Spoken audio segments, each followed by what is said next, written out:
نحمده ونصلي على رسوله الكريم اما بعد بسم اللہ الرحمن الرحیم السلام علیکم ورحمۃ اللہ وبرکاتہ۔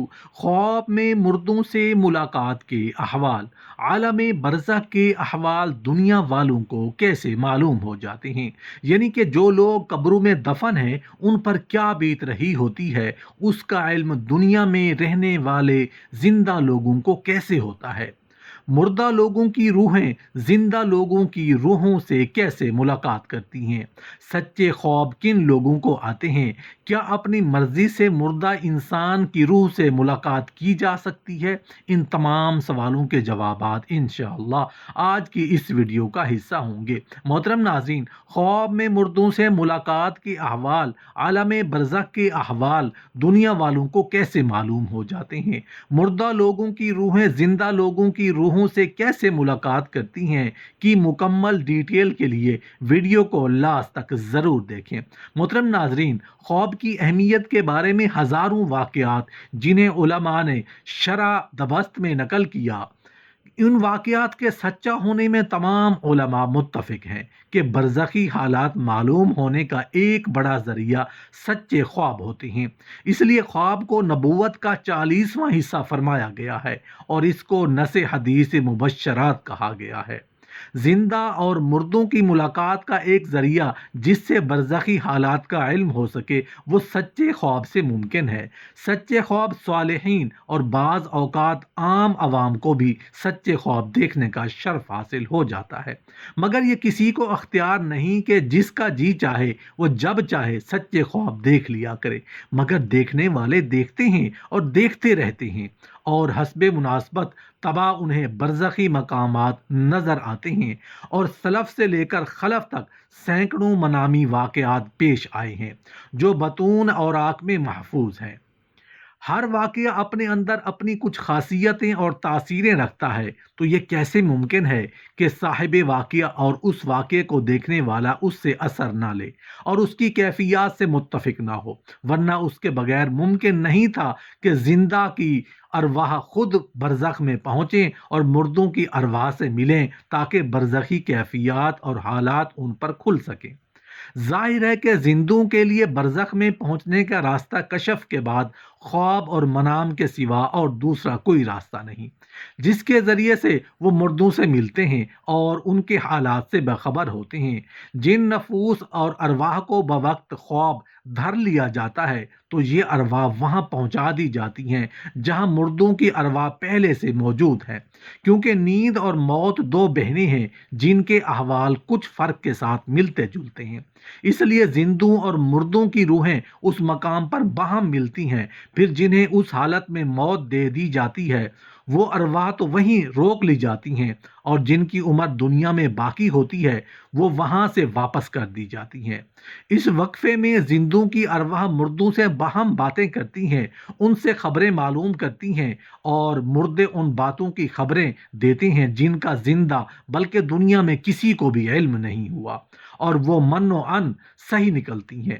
تو اس راستے سے زندہ پر مردوں کے برزخی مقامات ایک حد تک کھل جاتے ہیں، جس کے ہزاروں واقعات محدث اور حفاظ حدیث نے محدثانہ سند کے ساتھ نقل کیے ہیں۔ حافظ ابن قیم رحمۃ اللہ علیہ نے کتاب الروح میں 20 ایسے واقعات کا ذکر کیا ہے کہ مردوں نے اپنے برزخی مقامات خواب میں لوگوں کو بتلائے۔ ان میں سے بعض واقعات بطور نمونہ حسب ذیل ہیں۔ محمد سیرین رضی اللہ تعالی عنہ کو ان کے بعض تلامذہ نے خواب میں اچھی حالت میں دیکھا۔ عرض کیا کہ آپ تو بحمد للہ بہت اچھی حالت میں ہیں، حضرت حسن بصری رحمۃ اللہ علیہ کے ساتھ کیا معاملہ ہوا؟ فرمایا کہ وہ مجھ سے 70 درجہ اونچے مقام پر ہیں۔ میں نے عرض کیا کیوں؟ آپ تو بظاہر ان سے علم و عمل میں اونچے تھے۔ فرمایا ان کے طول و حزن کی وجہ سے۔ رابعہ بصری رحمۃ اللہ علیہ کو ان کے اصحاب میں سے ایک خادمہ نے خواب میں دیکھا کہ ان پر استبراق کاملہ ہے اور سندس کی اوڑھنی چمک رہی ہے، حالانکہ وہ صوف کے کپڑے میں دفن کی گئی تھیں۔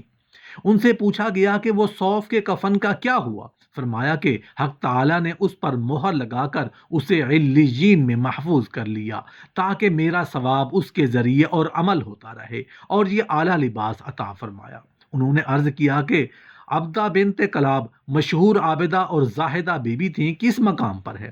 فرمایا ان کا کیا پوچھنا، وہ ہم سے سبقت لے گئی اور درجات اعلیٰ میں ہے۔ عرض کیا گیا کہ ایسا کیوں ہے حالانکہ عبادت و زہد میں آپ ان سے بڑھ کر تھیں؟ فرمایا کہ وہ دنیا کی حالت کی پرواہ نہیں کرتی تھی، صبح ہو یا شام وہ بہرحال راضی برضا رہتی تھی، اسی سے یہ مقام انہیں ملا ہے۔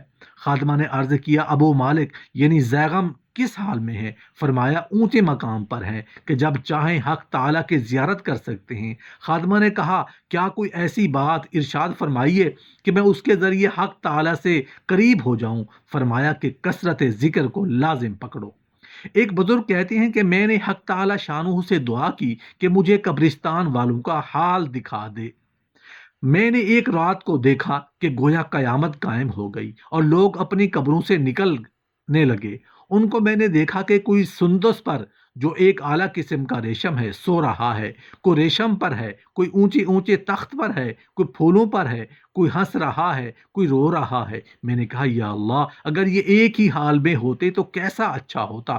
ایک شخص نے ان مردوں میں سے کہا کہ یہ اعمال کے تفاوت کی وجہ سے ہے، سندس والے تو اچھی عادتوں والے ہیں، ریشم والے شہداء ہیں، پھولوں والے کثرت سے روزہ رکھنے والے ہیں، ہنسنے والے توبہ کرنے والے ہیں، اور رونے والے گنہگار ہیں، اور اعلیٰ مراتب والے وہ لوگ ہیں جو اللہ تعالی شانہ کی وجہ سے آپس میں محبت رکھتے ہیں۔ حضرت امام احمد بن حنبل رحمۃ اللہ علیہ فرماتے ہیں کہ میں نے حضرت امام شافعی رحمۃ اللہ علیہ کو خواب میں دیکھا۔ پوچھا کہو اللہ کے یہاں کیسی گزری؟ فرمایا اللہ تعالیٰ نے مجھے بخش دیا، تاج پہنایا اور جنت کی حور سے شادی کر دی۔ کچھ لوگ کسی سخی آدمی کی قبر پر فاتحہ پڑھنے گئے ہوئے تھے کہ رات ہو گئی اور سب کو وہیں قبرستان میں رہ جانا پڑا۔ قبرستان میں کھانا وغیرہ کہاں، سب کو یوں ہی فاقے سے رات کاٹنا پڑی۔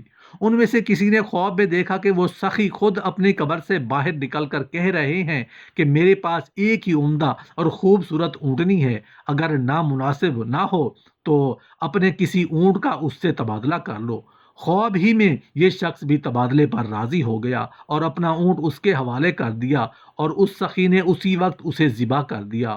خواب کا سلسلہ ابھی جاری تھا کہ اچانک ایک شور سے سب جاگ اٹھے اور دیکھا کہ اونٹ کی گردن سے خون کا فوارہ چھوٹ رہا ہے۔ بہرحال مجبور ہو کر سب نے اسی اونٹ کے گوشت سے تنور شکم کو ٹھنڈا کیا۔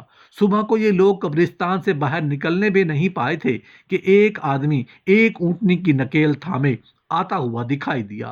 قریب آ کر اس نے اونٹ کے مالک کا نام معلوم کر کے وہ اونٹنی اس کے حوالے کر دی اور بتایا کہ میں اسی متوفی سخی کا بیٹا ہوں، اور وہ آج ہی رات میں خواب کے اندر آئے اور مجھے حکم دیا کہ یہ اونٹنی فلاں شخص کو دے آؤ، کیونکہ میں نے خواب ہی میں اس شخص کے اونٹ سے اپنی اونٹنی کا بدل لینا منظور کر لیا تھا۔ یہ سب باتیں متوفی نے تم سب کی ضیافت کی خاطر قصدن انجام دی ہیں اور دلائی ہیں۔ صالح بن بشیر کہتے ہیں میں نے خواب میں عطا سلمہ کو بعد وفات دیکھا اور عرض کیا کہ آپ مر نہیں چکے ہیں؟ فرمایا میں مر چکا ہوں۔ میں نے کہا موت کے بعد کیا ہوا؟ فرمایا خیر کثیر دیکھی اور رب کو بھی غفور اور شکور پایا۔ میں نے کہا آپ طویل الحزن نہ تھے؟ اس طویل حزن سے ہی تو اللہ نے یہ راحت طویلہ اور فرحت دائمی عطا فرمائی ہے۔ میں نے عرض کیا آپ کس درجے میں ہیں؟ فرمایا انبیاء اور صدیقین اور شہداء اور صالحین میں پہنچا دیا گیا ہوں۔ مروہ حمدانی رحمۃ اللہ علیہ کی پیشانی سجدے کی وجہ سے مٹی سے گھس گئی تھی، یعنی ماتھا مکمل نہیں تھا بلکہ پیشانی پچک گئی تھی۔ ان کی وفات کے بعد ان کے گھر کے ایک صالح نے انہیں خواب میں دیکھا کہ پیشانی ستاروں کی طرح چمک رہی ہے۔ اس نے کہا یہ کیسا اثر ہے؟ فرمایا کہ کثرت سجود کی وجہ سے میری پیشانی کو لباس نور عطا فرمایا گیا ہے۔ اس نے عرض کیا کہ آپ کا مقام کیا ہے؟ فرمایا کہ ایسا بہترین گھر دیا گیا ہے کہ نہ ہم سے چھینا جائے گا اور نہ اس میں کبھی موت آئے گی۔ سینیدین ابن داؤد کہتے ہیں کہ جویریہ بنت اسما نے بیان کیا کہ شدید گرمی کے موسم میں کوفہ کے ایک نوجوان عابد کی وفات ہوئی تو میں نے ارادہ کیا کہ بعد ظہر وقت ٹھنڈا ہو جانے پر دفن کریں گے، اور میں سو گیا تو خواب میں دیکھا کہ قبرستان میں ہوں اور جواہرات کا ایک حسین و جمیل قبہ اور محل ہے جو چمک رہا ہے، اور میں ٹک ٹکی باندھے حیرت سے اس کے حسن اور صنائی کا دیکھ رہا ہوں کہ اچانک وہ کھلا اور اس میں سے ایک حسین و جمیل عورت نکلی کہ میں نے کبھی ایسا حسن و جمال نہیں دیکھا تھا۔ وہ میری طرف بڑھی اور کہا کہ تمہیں خدا کی قسم کہ اس نوجوان کو ظہر تک ہم سے جدا نہ رکھو اور ہرگز نہ روکو۔ تو میں گھبرایا اور اٹھا اور اسی وقت کفن دفن کا سامان کیا اور ایسی جگہ کی قبر میں دفن کیا جہاں وہ قبہ دار محل نظر پڑا تھا۔ احمد بن بادی کہتے ہیں کہ میں نے امام احمد بن حنبل کو خواب میں دیکھا اور عرض کیا کہ حضرت حق تعالیٰ نے آپ کے ساتھ کیا معاملہ فرمایا ہے؟ فرمایا کہ میری مغفرت فرما دی ہے، اور یہ فرمایا کہ اے احمد بن حنبل، میرے بارے میں تیرے چہرے کو 70 کوڑوں کی مار دی گئی تھی۔ عرض کیا ہاں یا اللہ، مار دی گئی تھی۔ حق تعالیٰ نے فرمایا اے احمد، یہ میرا چہرہ تیرے لیے مباح ہے، جب چاہے تو دیکھ سکتا ہے۔